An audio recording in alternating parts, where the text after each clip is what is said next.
Dunay usa ka lalaki nga nakadawat og gwapo nga sakyanan regalo gikan sa iyang igsuon. Tungod sa kanindot niini, iya kining gidrivean gidala sa syudad uban sa kalipay og pagpasigarbo nga duna na siya nindot kaayo nga sakyanan. Mihunong siya og iyang giparking ang sakyanan daplin sa park og iyang giduol ang usa ka bata nga naglingkod og iyang gipangutana, "Unsay imong masulti sa akong bag-o nga sakyanan nga giregalo sa akong igsuon?" Ug ang bata nitubag, "Wow, grabe kanindot. Pasakya ko bi, ihatod ko sa among balay." Nisugot ang maong lalaki tungod kay kabalo siya unsay feeling makasakay sa nindot kaayo nga sakyanan.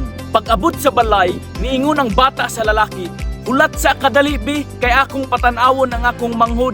Nalipay ra pod ang lalaki kay gusto pod niya nga madunggan ang pagpasigarbo sa bata nga nakasakay siya nindot nga sakyanan. Pagkataod-taod ni gawas ang bata uban ang iyang manghod nga naay disability ug ang bata niingon sa iyang manghod, "Kana nga sakyanan, regalo na sa igsuon anang lalaki nga nagdrive.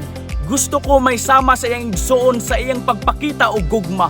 Puhon, maghatag pud ko og regalo para nimo o akong pinalangga nga manghod."